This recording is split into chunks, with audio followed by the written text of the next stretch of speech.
Good day, everyone.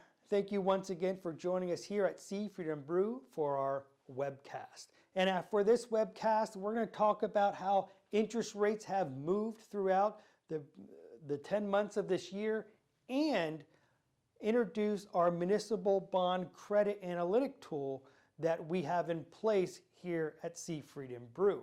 So let's just quickly review over the impact to the Treasury curve throughout this year. As we know, we've seen rates increase much faster than we anticipated last year. In fact, we saw the 10-year Treasury post a plus 4% yield at the end of the day for the second time on October 17th at a 4.02. In fact, we saw all maturities with the exception of the 3-month Treasury post yields greater than 4%, with the 3-month coming in just shy at 3.97.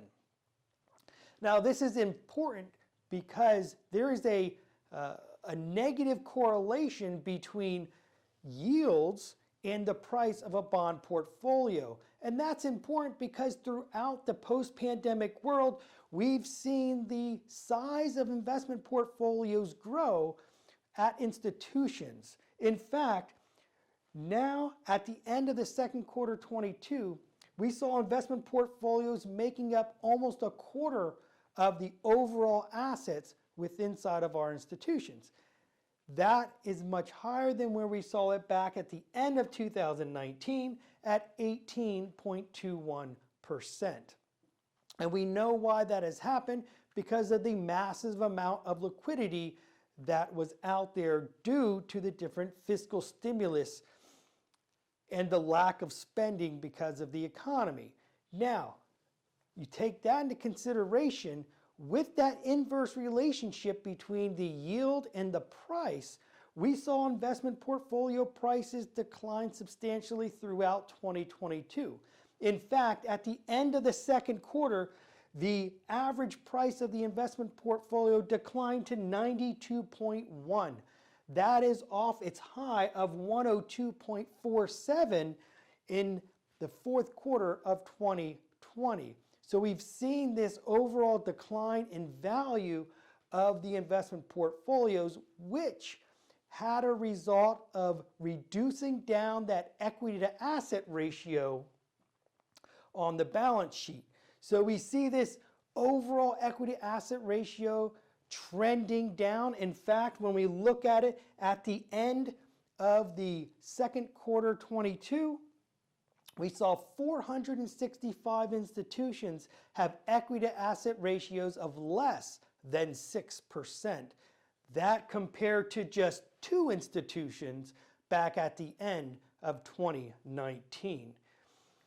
Furthermore, when we're looking at the distribution of these equity to asset ratios, we found at the end of the second quarter 7 institutions that actually had negative equity to asset ratio.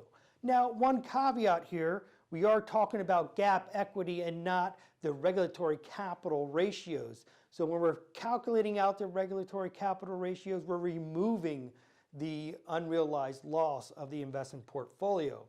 But that being said, we still have 7 institutions down here with negative GAAP equity ratios. And a question was asked at a recent Fed meeting down in Philadelphia that one of our bankers relayed to us the answer. That question was, what will the regulators do with institutions that have low levels of the equity to asset ratio because of the degrading of the investment portfolio? And the answer was, there's going to be a push or a focus on the credit risk of those portfolios. Now that's an important subject that we haven't had to really deal with over the past 12 years. So when we look at the credit risk of the portfolio, it's important to look at those different sectors. And Seafood and Brew, we have our own municipal ranking system where we provide credit analysis on municipal bond issuances.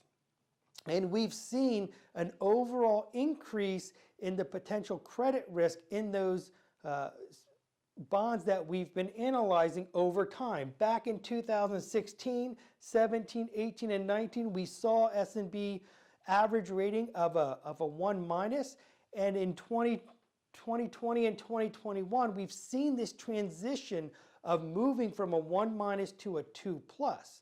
Now, when we're looking at our ratings, a 1 is the best rating, and a S&B 4 is the worst rating. So as we move up the scale, the more risk we're seeing in portfolios or within those municipalities.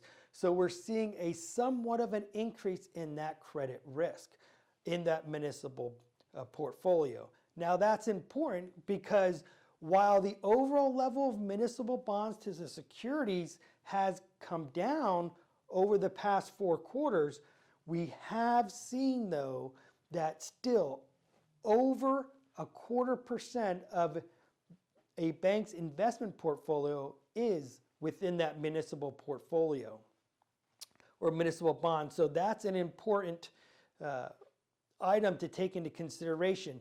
And we know overall municipal bonds are a little tricky in terms of looking at that credit risk and analyzing those financial statements. And that's what Seafried & Brew can do for you, is to walk you through that process of understanding what risk lies within your investment portfolio. So next week, we're going to have John Carl Brew join us, and he's going to give us a little indication of how we look at municipal bonds and the overall potential impact and the forecast for municipal bond credit. Have a great day, everyone. We look forward to seeing you again.